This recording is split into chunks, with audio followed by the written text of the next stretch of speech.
Hi all welcome to R K food family. അപ്പം ഞാനിന്ന് കാണിക്കുന്നത് മത്തങ്ങ എരിശ്ശേരിയാണ് കേട്ടോ. സദ്യയിലൊന്നും ഒഴിച്ചുകൂടാനാവാത്ത വറുത്തെരിശ്ശേരി.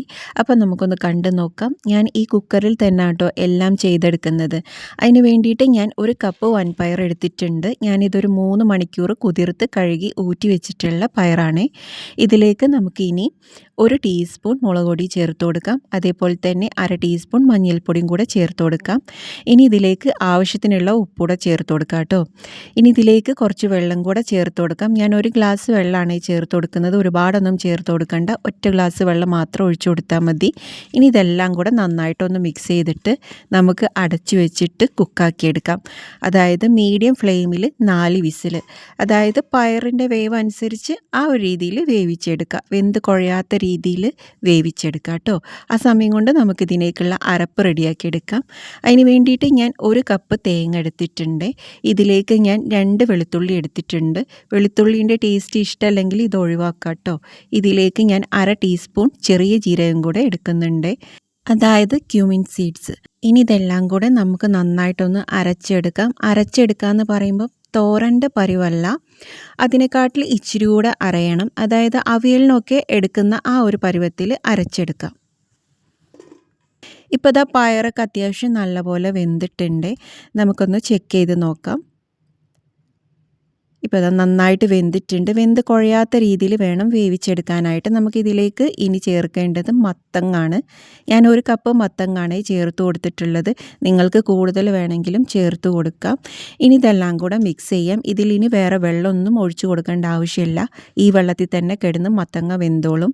ഇനി നമുക്കിത് അടച്ചു വെച്ചിട്ട് ഒറ്റ വിസിൽ മാത്രം കൊടുത്താൽ മതി. മത്തങ്ങക്ക് ഒത്തിരി വേവില്ലാത്തതല്ലേ, അതുകൊണ്ട് ഒറ്റ വിസിൽ മാത്രം മതി കേട്ടോ. എന്നിട്ട് നമുക്കിതൊന്ന് കുക്കാക്കി എടുക്കാം. ഇപ്പോൾ ദാ മത്തങ്ങയും വെന്തിട്ടുണ്ട്. സ്റ്റീമെല്ലാം പോയി നമുക്ക് ഓപ്പൺ ആക്കി നോക്കാം. അത്യാവശ്യം നല്ല പോലെ വെന്തിട്ടുണ്ട് മത്തങ്ങ. നമുക്കിനി ഇതിലേക്ക് അരപ്പ് ചേർത്ത് കൊടുക്കാം. ഈ ഒരു രീതിയിൽ അരച്ചെടുത്താൽ മതി കേട്ടോ. കാരണം അവിയലിനൊക്കെ നമ്മൾ ഒതുക്കിയെടുക്കാറില്ലേ, തോരന് ഒതുക്കിയെടുക്കുന്നതിനെക്കാട്ടിൽ ഇച്ചിരി കൂടെ അരങ്ങി പോകുന്ന രീതിയിൽ, ആ ഒരു രീതിയിലാണ് കേട്ടോ. ഇനി ഇതെല്ലാം കൂടെ നമുക്കൊന്ന് മിക്സാക്കി എടുക്കാം. പിന്നെ ഈ സമയത്ത് ഇത് കണ്ടുകൊണ്ടിരിക്കുന്ന കൂട്ടുകാർ എല്ലാവരും എന്നൊന്ന് സബ്സ്ക്രൈബ് ചെയ്ത് സപ്പോർട്ട് ചെയ്യണേ. കാരണം ഇതുപോലുള്ള നല്ല ടേസ്റ്റി ആയിട്ടുള്ള, സിമ്പിളായിട്ടുള്ള, എന്നാൽ നല്ല രുചിയായിട്ടുള്ള റെസിപ്പികളൊക്കെ എൻ്റെ വീഡിയോയിൽ നിങ്ങൾക്ക് കാണാനായിട്ട് പറ്റും. അതുകൊണ്ട് എല്ലാവരും ഒന്ന് എന്നെ സബ്സ്ക്രൈബ് ചെയ്ത് സപ്പോർട്ട് ചെയ്യണേ. അപ്പോൾ ഇതാ കറിയൊക്കെ അത്യാവശ്യം തിളച്ച് വരുന്നുണ്ട്. കൂട്ടത്തിൽ ഞാനിത് 2 ചെറിയ പീസ് ശർക്കര കൂടെ ചേർത്ത് കൊടുക്കുന്നുണ്ട്. ഇത് മസ്റ്റായിട്ടും നിങ്ങൾ ചേർത്ത് കൊടുക്കണേ. ഒത്തിരി മധുരമൊന്നും ഇല്ലാത്ത മത്തങ്ങാണെങ്കിൽ ഇത് ചേർത്ത് കൊടുത്താൽ നല്ല ടേസ്റ്റ് ആയിട്ടിരിക്കും.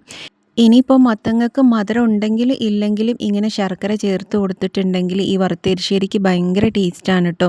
അപ്പോൾ ശർക്കര സ്കിപ്പ് ചെയ്യാതെ തന്നെ ചേർക്കാം. ഇപ്പോൾ ഇതാ കറിയൊക്കെ നന്നായിട്ട് തിളച്ച് വന്നിട്ടുണ്ട്. അരപ്പിൻ്റെ പച്ചച്ചുവയൊക്കെ നന്നായിട്ട് മാറിയിട്ടുണ്ട്. ഇനി ഇത്ര മതി. നമുക്കിനി ഇത് മാറ്റി വെക്കാം. ഇതിലേക്ക് നമുക്കിനി കാച്ചി ഒഴിക്കാം. ഇതിൽ വെള്ളം ഉണ്ടെങ്കിൽ വറ്റിച്ചെടുക്കാനായിട്ട് നോക്കണേ. ഇപ്പോൾ ഇതാ ഞാൻ കാച്ചി ഒഴിക്കാനായിട്ട് പാൻ വെച്ചിട്ടുണ്ട്. അതിലേക്ക് ഒരു 3 ടേബിൾ സ്പൂൺ വെളിച്ചെണ്ണ ഒഴിച്ചു കൊടുക്കുന്നുണ്ട്. വെളിച്ചെണ്ണ അത്യാവശ്യത്തിന് നല്ലപോലെ ഒഴിച്ചു കൊടുക്കണേ. ഇതിലേക്ക് 1/2 ടീസ്പൂൺ കടുക് ഇട്ട് പൊട്ടിക്കുക. അതിൻ്റെ കൂടെ തന്നെ കുറച്ച് വറ്റൽമുളകും കുറച്ച് കറിവേപ്പിലയും കൂടെ ചേർത്ത് കൊടുക്കുന്നുണ്ട്. ഇതിലേക്ക് ഞാനിനി 1/2 കപ്പ് തേങ്ങയാണ് ചേർത്ത് കൊടുക്കുന്നത്. ഇത് നമുക്ക് ഗോൾഡ് കളർ ആവണ വരെ ലോ ഫ്ലെയിമിലിട്ടിട്ട് വറുത്തെടുക്കാം. പിന്നെ ഇതിലേക്ക് നിങ്ങൾക്ക് ഉഴുന്ന് ഇഷ്ടമാണെങ്കിൽ കടുക് ഇട്ട് പൊട്ടിച്ചതിന് ശേഷം ഒരു 1/4 ടീസ്പൂൺ ഉഴുന്നും കൂടെ ചേർത്ത് കൊടുത്തിട്ട് പൊട്ടിക്കാം കേട്ടോ, അതിൻ്റെ ഒരു ഫ്ലേവർ ഇഷ്ടമാണെങ്കിൽ.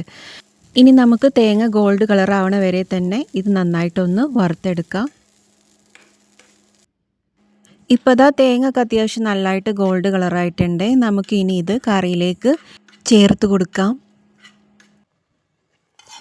ഈ വറുത്തെരിശ്ശേരിയിലേക്ക് നല്ല പോലെ തേങ്ങ വേണം കേട്ടോ, എന്നാൽ മാത്രമാണ് നല്ല ടേസ്റ്റ് ഉണ്ടാവുക. ഞാനിപ്പോൾ ഈ ഒരു കറിയിലേക്ക് ഞാൻ 1.5 കപ്പ് തേങ്ങയാണ് എടുത്തിരിക്കുന്നത്. അത്യാവശ്യം നല്ല പോലെ തേങ്ങ വേണം, എന്നാലാണ് നല്ല ടേസ്റ്റ് ഉണ്ടാവുക. എല്ലാവർക്കും ഉണ്ടാക്കാൻ അറിയാവുന്നത് തന്നെ ആയിരിക്കും, പക്ഷേ അറിയാത്തവർക്ക് വേണ്ടിയിട്ടാട്ടോ ഞാനിങ്ങനെ പറയുന്നത്. അപ്പോൾ ഇതാ എല്ലാം നന്നായിട്ട് മിക്സാക്കി എടുത്തിട്ടുണ്ട്.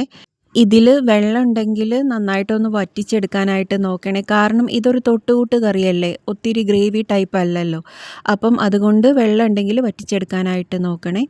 ഇപ്പോൾ ഇതാ കറി റെഡി ആയിട്ടുണ്ട്. നല്ല അടിപൊളി ടേസ്റ്റി ആയിട്ടുള്ള മത്തൻ വൻപയർ എരിശ്ശേരിയാണ്. വറുത്ത എരിശ്ശേരി നല്ല സൂപ്പർ ടേസ്റ്റാണ്. അപ്പോൾ നിങ്ങളെല്ലാവരും ഒന്ന് ട്രൈ ആക്കി നോക്കുക. കൂടെ എൻ്റെ ചാനലും കൂടി ഒന്ന് സബ്സ്ക്രൈബ് ചെയ്ത് സപ്പോർട്ട് ചെയ്യാൻ വേണ്ടി കൂടെ ശ്രമിക്കണേ. നിങ്ങളുടെ ഫ്രണ്ട്സിനും ഫാമിലിക്കും എല്ലാവർക്കും ഒന്ന് ഷെയർ ചെയ്ത് കൊടുക്കുക. ഉണ്ടാക്കിയിട്ട് കമൻറ്റ് ബോക്സിൽ അഭിപ്രായങ്ങളൊന്ന് അറിയിക്കാൻ വേണ്ടി മറക്കരുത്. അപ്പോൾ മറ്റൊരു അടിപൊളി വീഡിയോയിലൂടെ കാണാം. താങ്ക്